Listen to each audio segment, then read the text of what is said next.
Primero os cuento, el cerebro vive en una caja encerrado. El cerebro ni siente ni padece. De hecho, el cerebro ni oye, ni ve, ni escucha, ni huele. Por no sentir, no siente ni dolor. De hecho, no sé si sabéis que muchas operaciones que se realizan en el cerebro se pueden realizar sin anestesia, porque el cerebro no siente. El cerebro no siente nada, no ve, no escucha, no oye, está en su caja encerrado y es el que se encarga de dirigir las funciones principales del cuerpo. ¿Y cómo lo hace? Lo hace a través de la información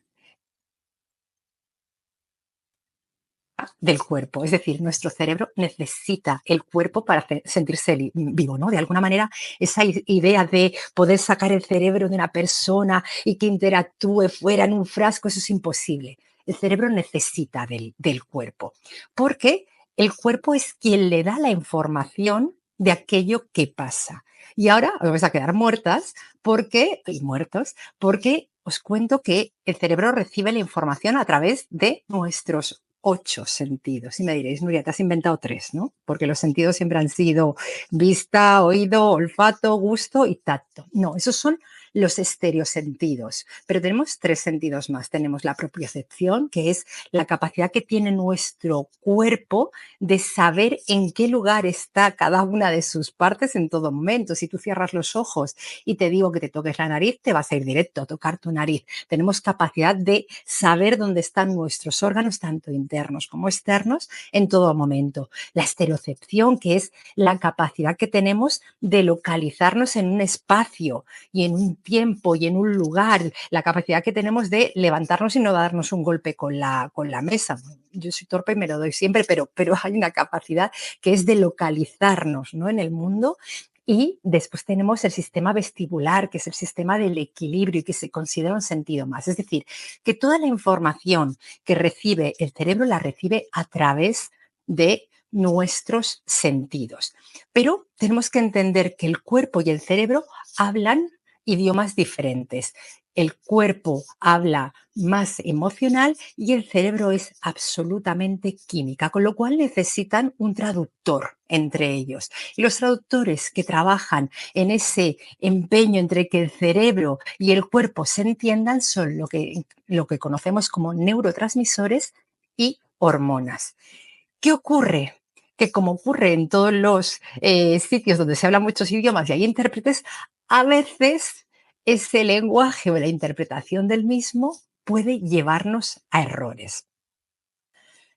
El cerebro que vive en esa oscuridad y que es mucho más parecido, tiene una parte muy nueva, todo lo que es el córtex frontal y todo, tiene un desarrollo sobre todo de corteza externa que es completamente nueva y que es moderna y que es la que nos da la capacidad del razonamiento, de la metafísica, de ese racionamiento, de esa racionalidad más pura del ser humano. Pero nosotros tenemos una parte del cerebro que sobre todo está guiada por la amígdala, que es muy instintiva, muy ligada a la supervivencia, ¿no? Y esa parte más primitiva del cerebro sigue viviendo en un entorno evolutivo muy diferente. El cerebro lo sabe, que en el mundo en el que vivimos, vive en su caja allí, entonces tiene unas respuestas innatas o instintivas ante diferentes informaciones que le llegan con los neurotransmisores y con las hormonas. Por ejemplo, uno que conocéis perfectamente porque además todo el mundo habla de él es el tema del cortisol. El cortisol es un tipo de hormona que se llama la hormona del estrés, pero que en realidad es una hormona absolutamente ligada a la supervivencia. Nosotros segregábamos cortisol ante un ataque y lo que hace el cerebro es, cuando llega cortisol, se prepara o bien para huir o bien para contraatacar, es decir, activa el sistema simpático, acelera el corazón, acelera la respiración, ralentiza la digestión, puede provocar incluso sudor, crea glucosa, coge glucógeno y crea glucosa para tener energía puntual para salir corriendo. Pero cuando el estrés, como ocurre en la actualidad, te lo provoca tu jefe, los semáforos, la vecina, tu hija que nos está poniendo los calcetines y se va a la ruta, entonces todo ese sistema que está activando el cerebro para responder a una huida o a un ataque no sirve para nada.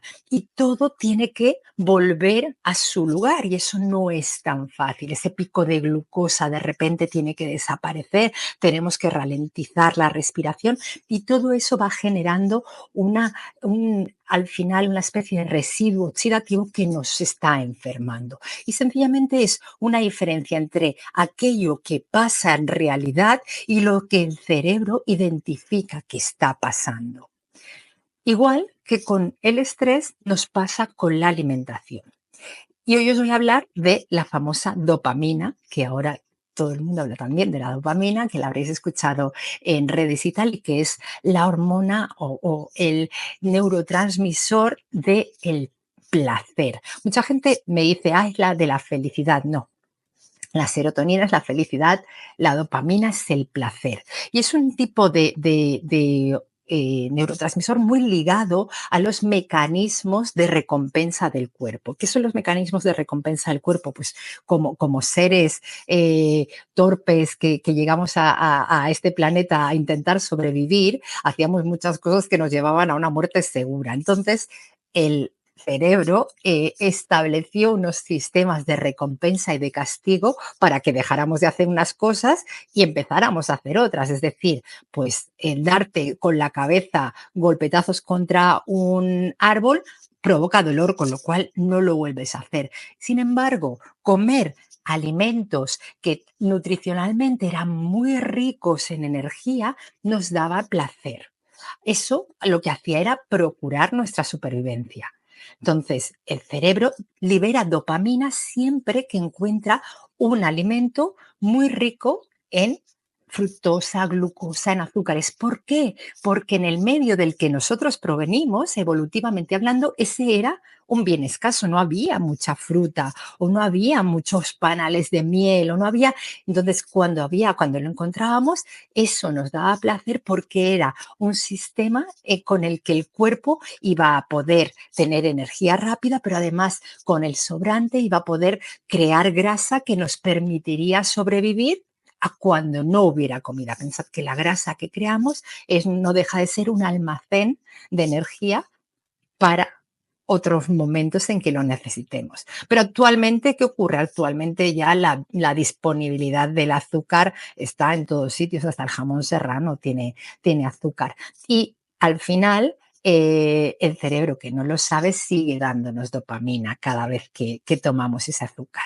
¿Y qué ocurre con la dopamina? Que la dopamina tiene un efecto, yo pongo aquí como un placer anestesiante, yo diría un poco un placer ebrio, ¿no? Un poco esa forma de no hacernos sentir o de en ese momento en que tenemos la dopamina alta, al final olvidarnos un poco de aquello que nos está pasando. De hecho, tenéis que pensar que muchos estupefacientes lo que provocan es dopamina, ¿no? Es ese tipo de placer de me olvido de todo, de me vado de todo. Con lo cual, eso ha hecho que el azúcar en todas sus versiones se haya convertido en el ansiolítico natural más accesible porque consigue de alguna manera provocarnos esa situación de ebriedad, ¿no? Que nos evade un poco de las cosas que nos pasan todos los días. De esta manera, nos encontramos con dos problemas principalmente.